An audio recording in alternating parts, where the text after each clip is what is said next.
Alright guys, what's up? I'm DJ Sterling, and in this video, I'm going to show you guys how to record from the master. Stay tuned.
Make sure you guys like, comment, subscribe.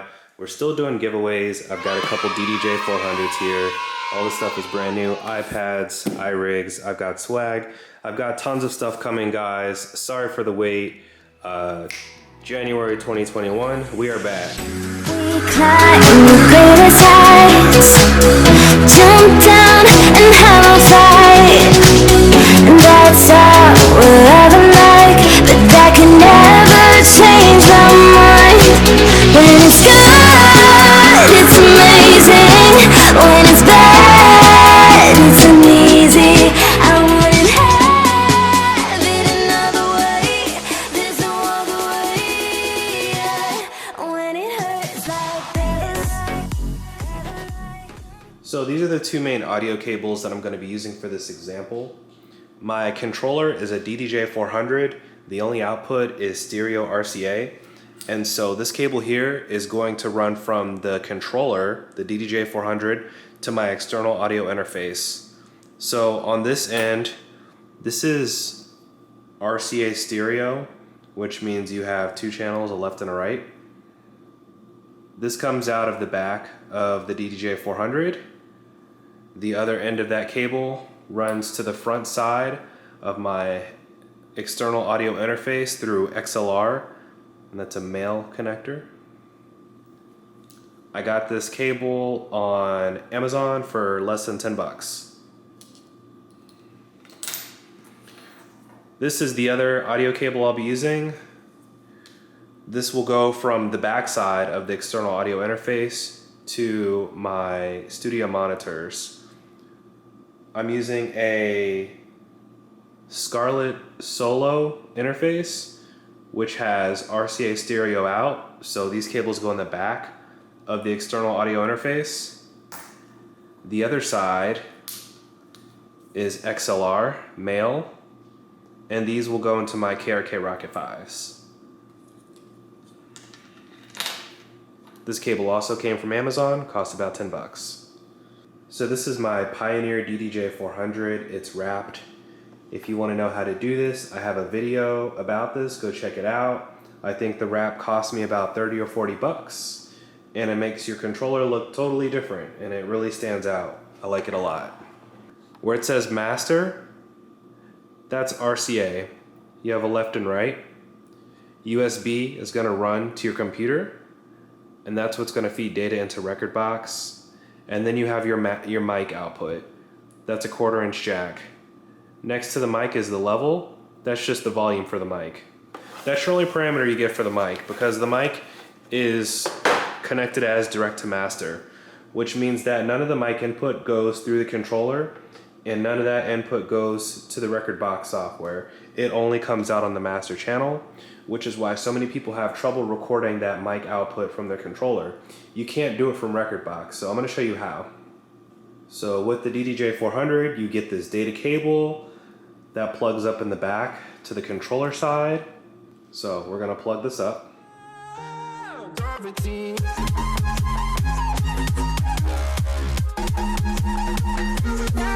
gravity.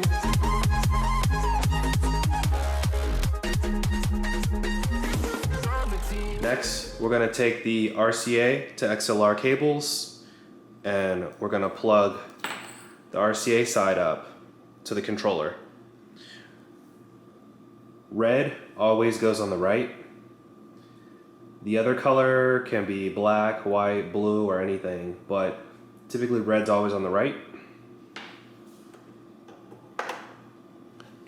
And then you plug this side in. And the last thing I'll be using in this example is a microphone.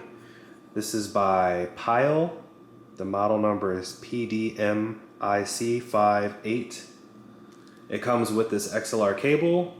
There's no on-off switch on this microphone. So once you plug up the microphone, you have to use the level on the back of the controller to turn it on and off. So you would turn the level all the way down to minus infinity, that's 0, and that's how you turn off this microphone once it's plugged up. One end is XLR female, which goes into the bottom of the microphone, and the other end is a 1/4-inch jack, which goes into the top of the controller.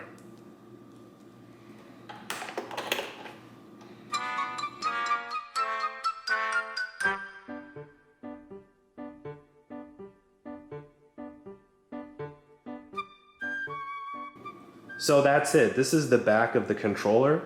This is how we have it wired up for this example. 1/4-inch jack from the microphone, RCA stereo output, which will run to the external audio interface, USB cable, which will run to the computer. So guys, this is the next component. This is the external audio interface. You can use whatever you like. I pretty much have the most basic one you can possibly get, which is the Scarlette Focusrite Solo. Solo meaning it has a single XLR input on the front, and on the back, as I said before, it's stereo RCA. So you have the left and right channels here.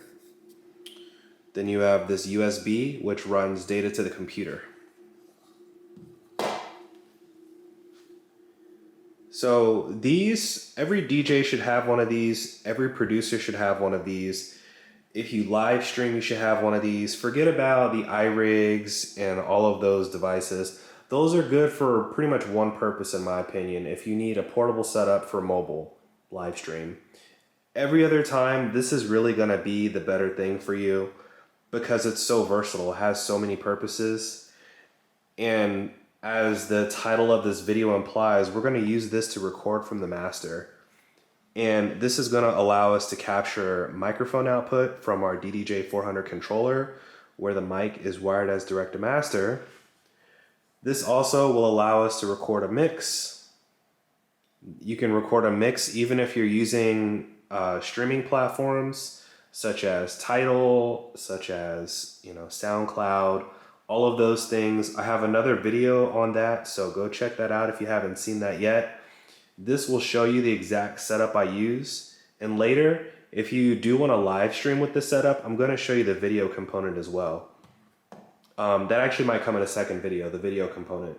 You have to add some stuff, obviously, and it gets a little complicated because there's a lot of cables everywhere, but don't worry, I'll walk you through it. So this interface comes with this red cable. It's a data cable USB, similar to how we saw for the DDJ-400. So I'm going to take the side and plug it up to the back of my interface. And let me talk about one quick thing too. So the controller I'm using, the DDJ-400, has a built-in sound card. However, it doesn't expose that sound card to the computer in a way that lets you just start recording from it. And so you really need a device like this, which is just an external sound card made purposely to record from. And you'll find that that's actually true for a lot of controllers, is that if you want to record from the controller, either you're kind of limited in functionality. Either you have to record using the music management software that's meant for the controller, such as Denon Prime, Rekordbox, Serato, whatever, or you can record directly on the controller. But again, you're limited in features because what if I have a playlist from Tidal, that's where half of my music is. Well, now I can't record because of copyright issues. And the controller nor the software is going to let you physically do that recording. And so we can work around that by recording from the master. And what that basically means is the master signal is what comes out of the controller and runs to the speakers. That's what the audience hears. You can always record from the master. And the good thing about using one of these interfaces and recording mixes is that it doesn't matter what controller you have, it doesn't matter which music management software you're using, the process is always going to be the same. So you should use whatever laptop that you're comfortable with. A lot of DJs like to use Macs and swear by them, and that's perfectly fine. I prefer Windows laptops, and so I'm using this HP Spectre X360. I've had this for a couple of years. I might have paid probably about what you'd pay for a Mac to get this, maybe $1,600. And I only use it for DJing, only use it for music stuff. So the laptop doesn't really matter. I just want to point out one thing. It's ultra portable, the one I'm using, so it's super light, but that also means that it's only got one USB port.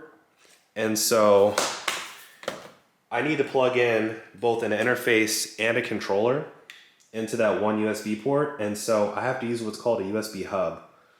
So it takes this one USB port from the laptop and it splits it into 3. And so now I can plug in my interface, I can plug in my controller, and then later I can plug in something else, such as a video feed.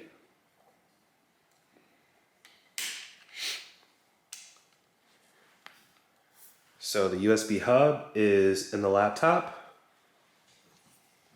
I'm gonna bring the interface back. It's still wired up here. I'm gonna plug the USB cable into the USB hub. So here's the next step. The RCA cable that turns into a mono XLR is gonna plug into the front side of my external audio interface. Okay, so now that the laptop is up, we're going to plug the data cable from the DDJ-400 right here on the far right. We're gonna plug this into the laptop through the USB hub.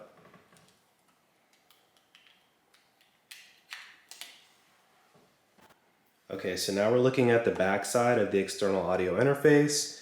We had that cable plugged in that's gonna run from the interface to the monitors. These KRK Rokit 5s take pretty much anything you have, RCA, TRS, XLR. You really wanna try to use the balanced connections to try to cut down on some of the interference. When I face the monitors, this will be the left and this side will be the right.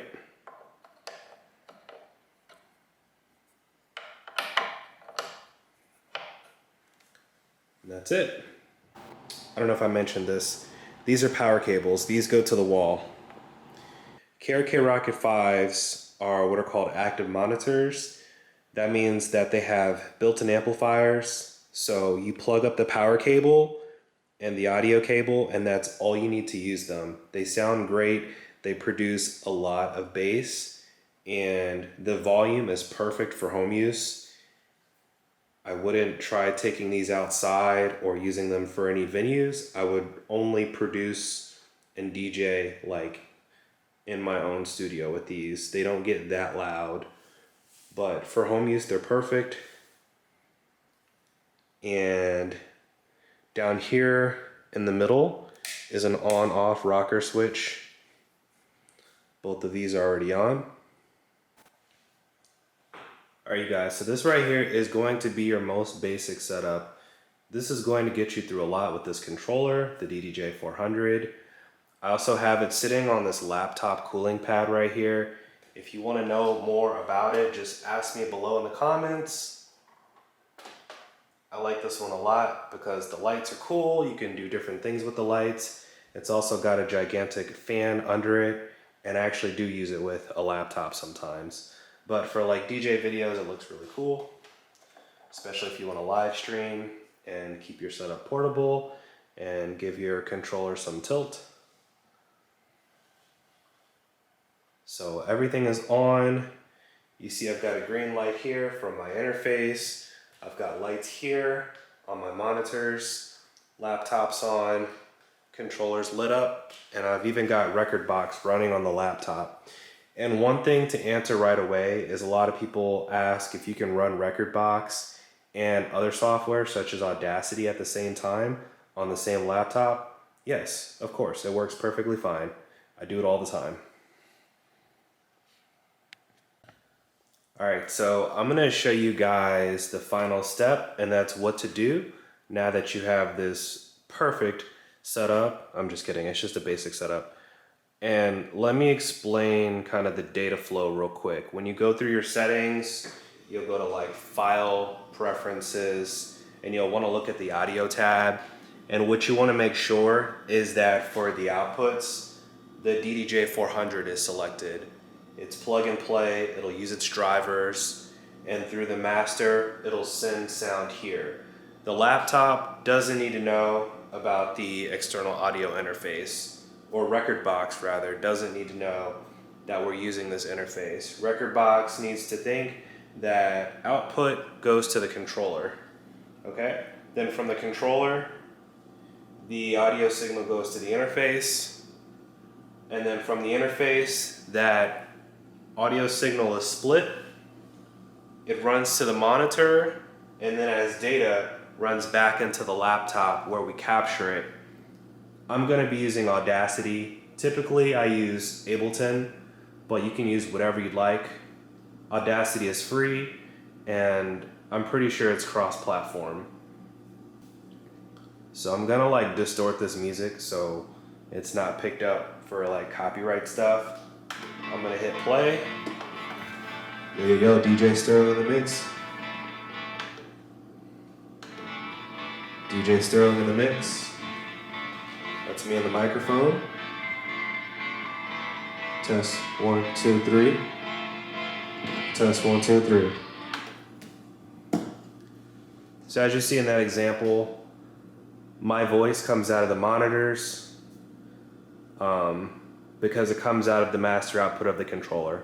So one other thing, if you're using the Scarlette Solo interface like I am, there's a switch to the left of the monitor level that says direct monitor on off. To hear the microphone, I had to select on for that.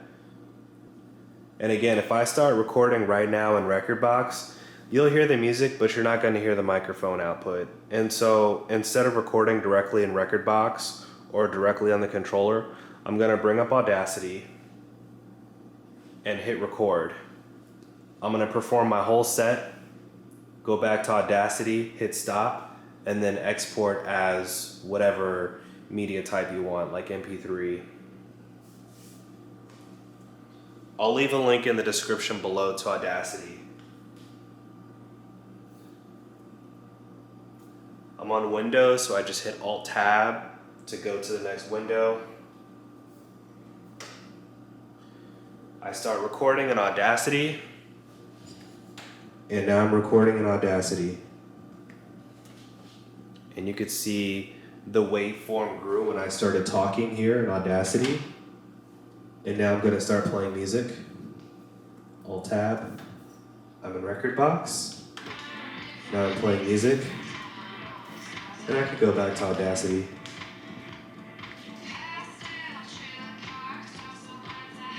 So you see how the line narrows? That's just the music. And that's it. So you stop the recording.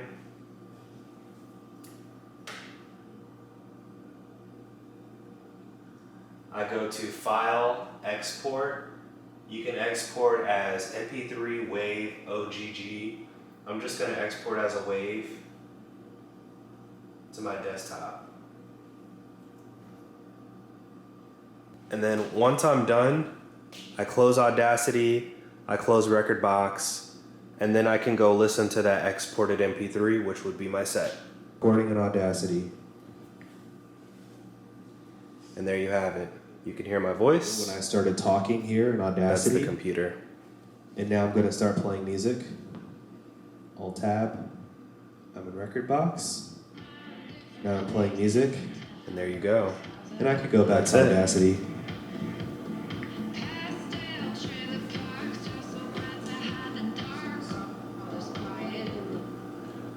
Alright, thanks for watching, guys. Let me know if you have any questions or comments below. Make sure you like this video, subscribe to my channel. I'm DJ Sterling. Peace.